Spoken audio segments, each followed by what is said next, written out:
हमारे देश में अगर किसी इंडस्ट्री को चीप माना जाता है तो वो है भोजपुरी इंडस्ट्री। भले ही इस इंडस्ट्री के जो सॉन्ग्स है वो सुपर हिट होते हैं, 400 से 500 मिलियन व्यूज मिलते हैं, लेकिन उन्हें रिस्पेक्ट कभी नहीं मिलती। अक्सर उन्हें चीप ही माना जाता है। जानते हैं क्यों? उसकी वजह है ये। राम राम। रुक रुक, कुछ लगा है, हटाओ हाथ। अरे हाथ हटाओ।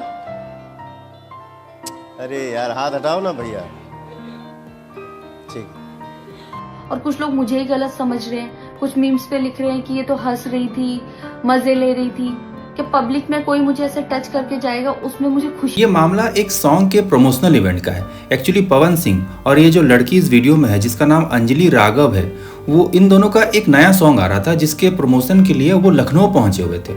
उसी इवेंट में अंजलि जो है वो इस सॉन्ग के बारे में कुछ बात कर रही थी। तभी अचानक पवन सिंह की जो नजर है वो अंजलि की कमर पे पड़ती है और उसे वो इनएप्रोप्रिएट तरीके से टच करने लगते हैं। बहाना तो ये बताया जाता है कि उसकी कमर में कुछ लगा हुआ था, लेकिन इस वीडियो में तो ऐसा कुछ भी नहीं दिख रहा है कि उसके कमर में कुछ लगा हुआ है। चलो एक पल के लिए मान भी लिया जाए कि उसकी कमर में कुछ लगा हुआ था, लेकिन फिर भी क्या एक मेल स्टार किसी फीमेल स्टार के कमर में उसके परमिशन के बगैर टच कर सकता है? I don't think so. वो लड़की भी बहुत ज्यादा अनकंफर्टेबल दिख रही है।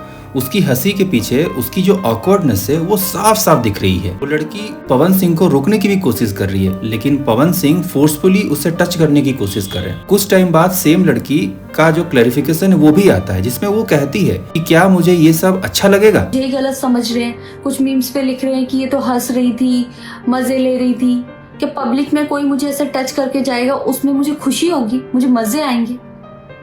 ये हालात तो तब है जब सामने मीडिया है। कैमरा से जरा सोच के देखिए, ऑफ कैमरा ये लोग किस हद तक जाते होंगे। इस क्लिप को देखने के बाद ये तो समझ में आता है कि जो भोजपुरी इंडस्ट्री में एक्ट्रेसेस काम करती है उनकी क्या हालत होती होगी। भोजपुरी इंडस्ट्री के सबसे बड़े star poster boy Pawan Singh, जिनके लाखों में फैंस हैं, जिनमें से ज्यादातर यंग लड़के हैं। इन महाशय ने 2024 में बिहार के कराकट सीट से लोकसभा का चुनाव भी लड़ा था। वैसे तो ये चुनाव हार गए थे, लेकिन एक इंडिविजुअल कैंडिडेट के हिसाब से भी इन्हें अच्छे खासे वोट मिले थे।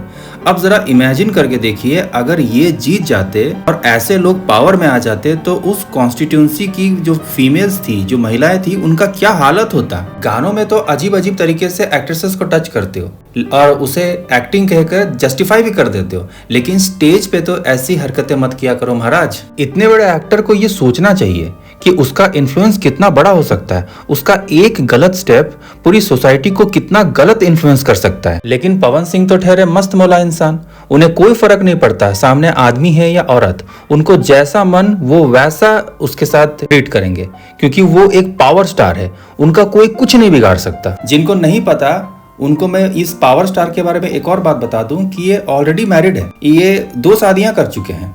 इनकी जो पहली पत्नी थी उन्होंने 1 साल के अंदर ही सुसाइड कर लिया, और जो इनकी दूसरी पत्नी है, खबरें तो ऐसी आ रही है कि उनके साथ भी कुछ अच्छा नहीं चल रहा।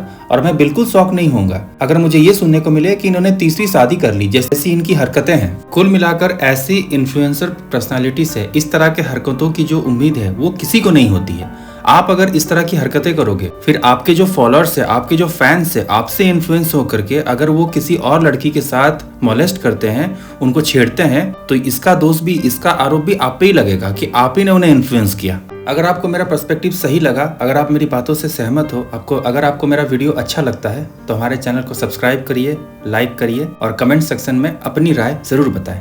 Thank you.